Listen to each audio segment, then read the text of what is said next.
Muraho, reka tubavungure kuri amwe mu mateka wamenya ku nkuru umwami Kigeli wa kane Rwabugili.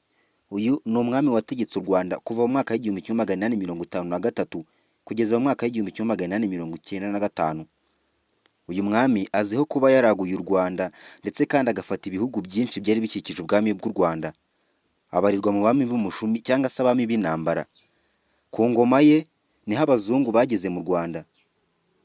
Umwe muri bo Von Gotzen yamwakiriye i Kageyo ahari rumwe mu ngo ze. Izina rya Rwabugili bwite ni Sezisoni. Irya Rwabugili amateka atubwira ko yaryambuye uwari nyiraryo aza kumwita Rwakageyo. Ku ngoma ye kandi niho umugabekazi Murorunkwere ari nawe nyina umubyara yishwe. Iki gihe yicwa yiciwe hamwe n'uwitwaga Seruteganya. Uyu nguyu amateka atubwira ko yari yaratoneshejwe na Murorunkwere Nyirakigeli akaba nyina wa Rwabugili. Uyu nguyu amateka akaba atubwira ko yari atuye i Bumbogo bwa Mbirima i Kigali.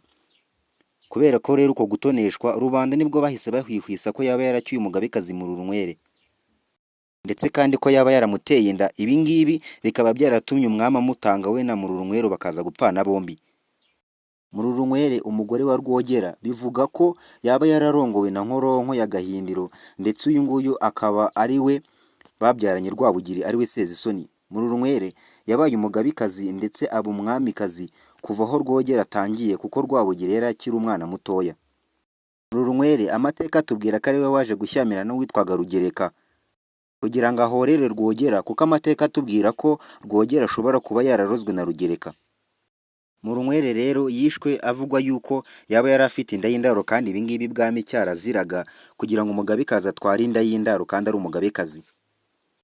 Niba nta mutima mubi kandi nta mujinya, aka kavideo wagakunze, kora subscribe ndetse na like kugira ngo ujye wumva ibiganiro byacu byose bitambuka kuri Ibishya TV.